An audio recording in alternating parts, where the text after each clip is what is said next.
வசனத்தில் ஒரு செய்தி இடம்பெற்றது. இந்த 5வது மாயிதா எனப்படுகிற சூறாவில் 101வது வசனம் சொல்லுகிற செய்தி நம்மெல்லாம் தெரிந்து கொள்ள வேண்டிய ஒரு செய்தி.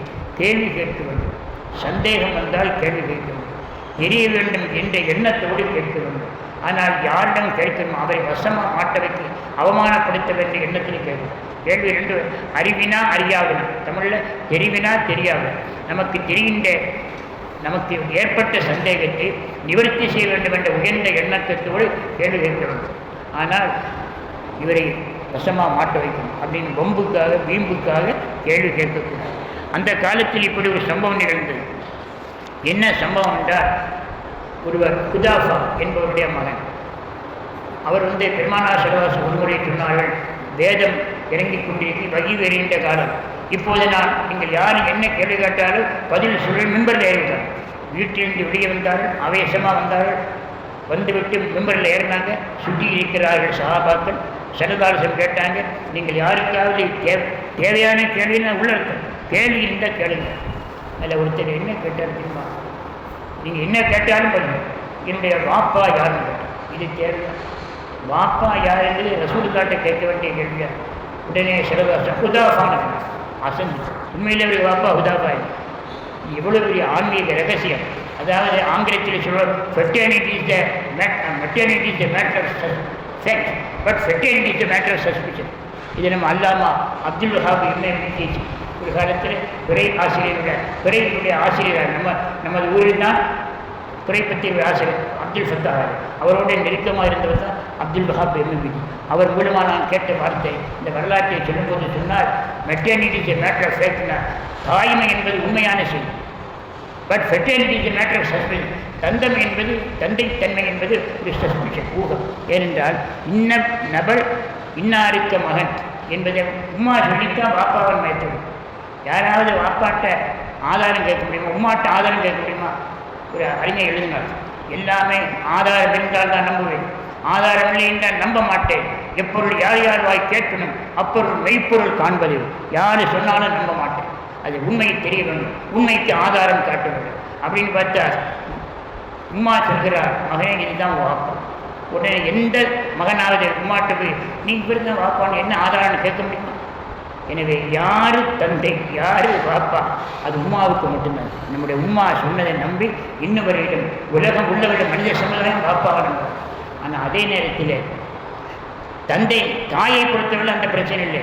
ஏன்னா அந்த குழந்தையை தாய் வயிற்றில் இருந்து எடுக்கிற நேரத்தில் அந்த பெற்றெடுத்த தாய் நர்ஸு அல்லது டாக்டர், லேடி டாக்டரோ அல்லது நர்ஸோ. அந்த காலத்தில் மருத்துவ இருந்தாங்கல்லவா, இப்போ தானே லேடி டாக்டர்.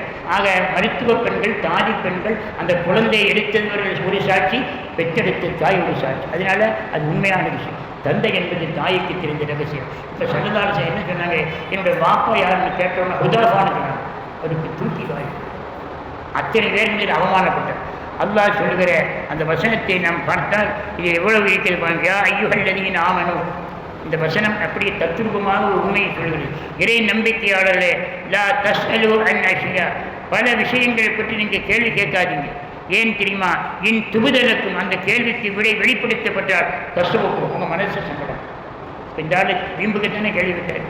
அல்லாஹ்வுடைய ரசூலுல்லாஹ்விடத்தில் அவன் வாப்பா யார் என்பது உம்மாவுக்கு மட்டும் தெரிஞ்ச விஷயம்.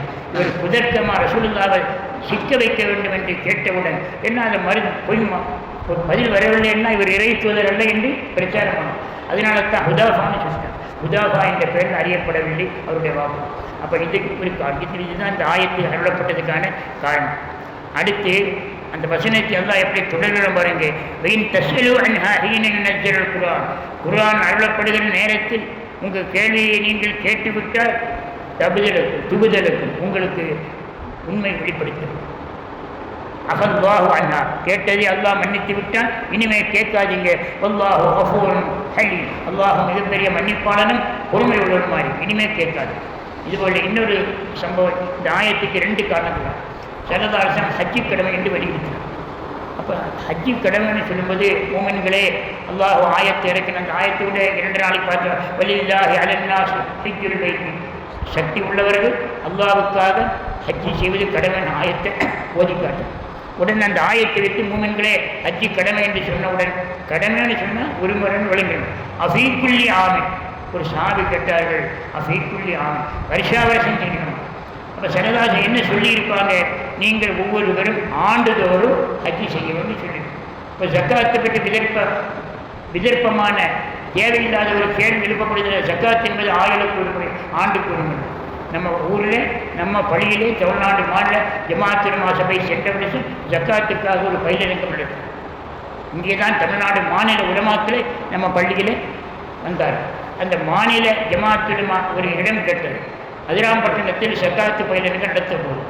ஏனென்றால் நான் வழிகாட்டுக்குள்ள ஒரு அங்கம் என்பதனால சொல்லி காட்டினேன். உடனே நமது அதிராம்பட்டினம் உலமாக்கள் சொன்னார்கள், செக்கடிப்பள்ளி என்று ஒரு பள்ளி இருக்கிறது, பொருத்தமான இடம், அங்கேயே வைத்துக் கொள்ளலாம். அவர்களுக்கு நேரடியாக கான்டாக்ட் பண்ணாங்க. எடுத்து தேர்வு செய்தது நமது மாநகர ஜமாத்து நடந்தது. அதனுடைய அடிப்படை நோக்கம் நம்ம சமுதாயத்தில் ஒரே ஒரு முறை ஆய்வில் கொடுத்தால் போதும் என்ற தப்பான எண்ணம் வந்திருக்கிறது. அந்த தப்பான எண்ணத்தை தகர்ப்பதற்காகத்தான் ஜக்காத் என்பது ஆண்டுதோறும் கொடுக்க வேண்டும். நோன்பு நமக்கு தெரிகின்ற குரானே ஷஹரு ரமதான் அல்லாஹ் வெளிப்பட. அப்போ ஹஜ்ஜை பற்றி சொல்லும்போது ஹஜ்ஜி என்று சொன்னார். மௌனமாக இருந்தால் சரதாசி என்ன சொன்னாங்க, அஃபீக்குள்ளி ஆண்டுதோறும் செய்யணுமான கேட்டுள்ளார். சரதாசி முகம் சிவந்து கோபத்தோடு சொன்னார்கள், நான் நேம் எஸ் என்று நான் சொன்னால் நீங்கள் கஷ்டப்படுவீர்கள். கற்பனை செய்து பாருங்கள், மிகப்பெரிய கடமை ஹஜ்ஜி. அந்த ஹஜ்ஜி கடமை பற்றி சரதாசி என்ன சொன்னாங்க, வசதி எந்த ஒருத்தர் ஹஜ்ஜிக்கு போகவில்லை என்றார். எமத்து இன்ஷா யஹூதியன் அவர் இன்ஷா நசரானி. அல்லாஹ்வுடைய ரசூல் சாபமிட்டார், ஹஜ்ஜி கடமையானவர் ஹஜ்ஜிக்கு செல்லவில்லை என்றால் அவர் நினைத்தால் யூதனாக சாகட்டும், கிறிஸ்தவனாக சாகட்டும், நான் கவலைப்பட மாட்டேன். அல்லாஹ் ரசூலுக்கு என்ன உத்தரவு, வரா தமோதுன்ன இல்லாம அந்த முஸ்லீமோன், நீங்கள் முஸ்லீமாகவே தவிர மரணிக்க வேண்டாம் என்று அல்லாஹ் ரசூலுக்கு ஓதிக்காட்டி அல்லாஹ்வுடைய ரசூல் உலகத்துக்கு சொன்னார். ஆனால் ஹஜ்ஜி கடமை இருந்தும் வாய்ப்பு வசதி இருந்தும் அதை செய்யாதவர்கள் மரணித்து விட்டார், யூதனாக கிறிஸ்தவனாக மரணிக்கட்டும் என்றார்களே. எனவே அஃபீக்குள்ளி ஆமன், வருடமாக என்று கேள்வி கேட்டவுடன் அல்லாஹ்வுடைய ரசூலுடைய முகம் சிவந்ததுக்கு அதுதான் காரணம். எனவே இந்த கேள்வியும் இது குறிப்பிட்டிருக்கு. நீங்கள் கேள்வி கேட்பதாக இருந்தால் தேவையாக இருந்தால் கேளுங்கள், தேவையில்லாமல் குதர்க்கமாக மாற்ற வைப்பதற்கும் வம்பில் சிக்க வைப்பதற்கும் கேள்வி கேட்காது. இந்த நடைமுறை நாம் எல்லா விஷயத்திலும் கேட்க வேண்டும். இந்த சுவால் என்றால் கேள்வி, இன்னொன்று கோரிக்கை, அதுக்கும் அரபியிலே சுவால் தான்.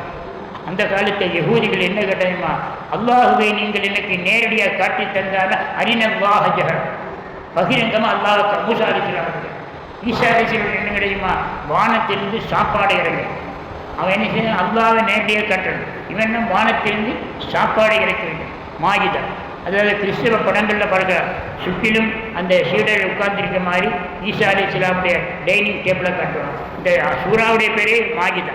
மாயுதான்னு சொன்னால் நேரடியாக டைனிங் டேபிள், சாப்பாட்டு மேசை அப்படி கேட்டாங்க. அப்போ அவங்கள்ட்ட யூதர்கள் கேட்டது அல்லாஹ்வை காட்ட வேண்டும். மண்ணு செல்வான்னு கேட்டாங்க. மண்ணுன்னா ஒரு விதமான பொரித்த மாமிசம், செல்வான்னா அது ஒரு இணைப்பு பலகாரம். ஆக இப்படி மண்ணு செல்வா கேட்டான் யகூதி, மாயுதா கேட்டான் நசராணி. இப்படியெல்லாம் இந்த நபியிடம் நீங்கள் தேவையில்லாததை கேட்காதீர்கள் என்ற செய்தியை இந்த வசனம் அடைக்கும். இல்லாமல் அல்லாஹ் நம்முடைய வேத வசனத்தில் நமக்கு வழிகாட்டுவதற்காக பல போதனைகளை சொன்னார். இந்த போதனைகள் எல்லாம் நம்பி நமக்கு வழிகாட்டும் இந்த வசனத்தை பின்பற்றி உலகக்கூடிய நசீவை நமக்கு அல்லாஹ் தந்தர்கள் புரிவானாக. ஆமீன் யா ரப்பல் ஆலமீன். வ ஆகிர் தஅவானா அனில் ஹம்துலில்லாஹி ரப்பில் ஆலமீன். சுப்ஹானல்லாஹி சுப்ஹானல்லாஹி வ பிஹம்திஹி அஷ்ஹது அல்லா இலாஹா இல்லல்லாஹ்.